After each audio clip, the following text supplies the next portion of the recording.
Throughout this channel, we started talking about evolution and natural selection. And now in today's video, we're really going to be zeroing in our focus on what I think is the most controversial part of the mechanism of natural selection and the theory of evolution. And it has to do with variation. How do you get it? Is it random or is it directed in some kind of way? The first thing I want to do, and I'll throw up a picture of it on the screen, is show this equation, kind of the equation of evolution. It has to do with time plus natural selection plus variation equals evolution. And I think that, at least for the most part that I've seen, people generally agree that natural selection does occur. It's hard to go against the case studies that have been shown to us, such as Darwin's finches or different moths and many other experiments that you learn in biology class. Really, from what I've seen, the controversy lies in the variation. Is it possible to have so much variation so quickly to get to a completely new organism? Or is variation something that happens very slowly and is really only responsible for the speciation that we see in different categories of organisms? Today we're going to be tackling that question, and along with that I'm going to be presenting 5 different ways you can get variation and what that does to this conversation on evolution and natural selection. Now, the order that I will present them is from the most often to the least often. The first one is going to be epigenetics. Epigenetics is an extremely fast and kind of new field in the study of evolution, the study of biology in general.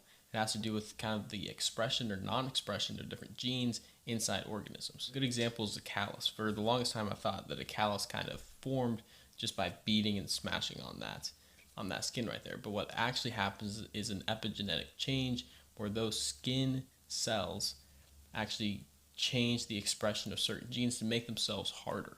Really what explains epigenetics is that you can have the same genes, but you're not going to have the exact same organism. You can see it with twins. Twins look identical, but they're not the exact same person. They are two different people that act completely different ways. And the heart of that, the root of that, is in epigenetics. We'll kind of see a trend.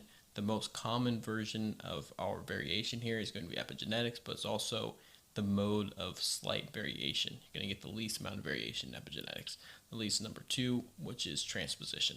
Transposition is the movement or the transposition of genes to a different location on the chromosome, enabling a new sequence to be made. This will result in a new protein, and again, this involves no mutation, no random mutation necessary to have transposition occur. Furthermore, certain organisms in various environments will actually transpose their DNA more often. You can take a bacteria and put it in an environment where its main food source, let's say its glucose, isn't there.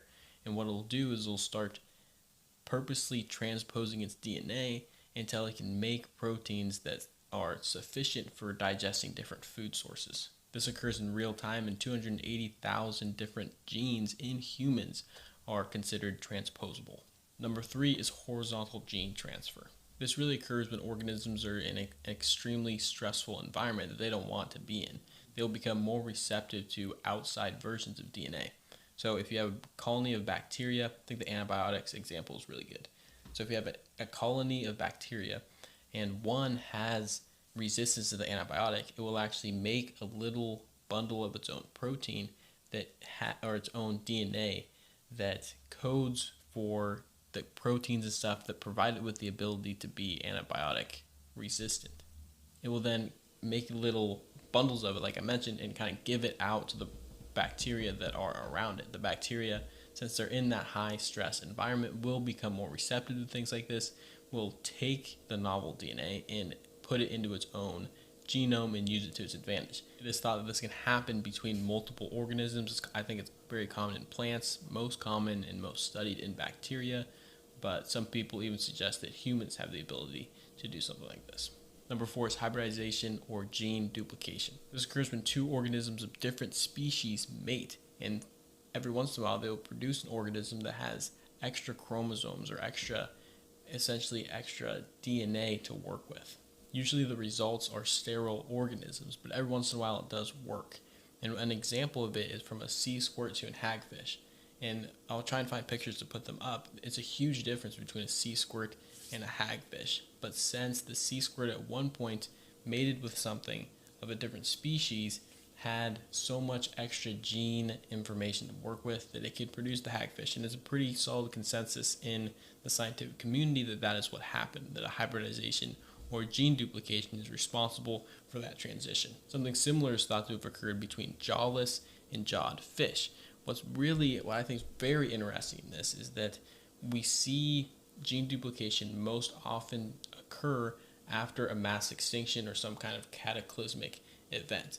And the idea is that due to this cataclysmic event that kills tons of different organisms and ruins a lot of habitat, you end up with organisms that are kind of stranded and don't have any mating partners. And these organisms oftentimes are different species, and it kind of forces them into a breeding relationship with one another, even though that isn't something they would normally do.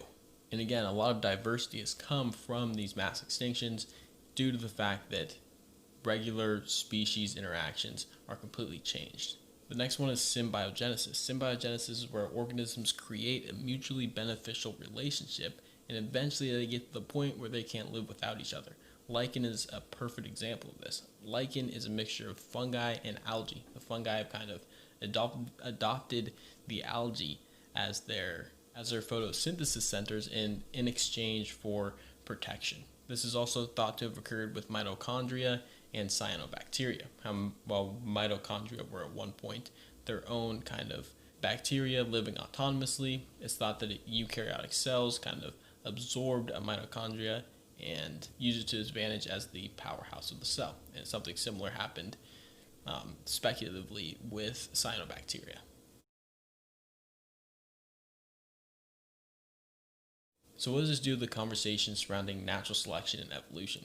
Clearly there are various ways to get variation and not just random mutation. A future video will be diving into exactly how much evolution can be attributed to something like random mutation and how much evolution can be attributed to these 5 things that can create variation in organisms. As far as the question, is evolution directed or is it random, it's really hard to tell at this point. We know that many of the evolutionary factors in organisms are done by themselves. They're kind of programmed to have the ability to adapt and to change and to evolve. And of course, this brings up other questions. Random mutation is such a large part of the theory of evolution. What does that do to the theory of evolution if random mutation isn't a necessity for variation so that we can have evolution in the first place? Is it directed? Is evolution directed? If it is, who is it directed by? Is it an internal direction from the cell, from the organism, or is it an external direction or external directionality from some kind of being? We don't know. And those are questions, like I mentioned, we'll be diving into further on this YouTube channel. So if that's something that interests you, make sure to subscribe.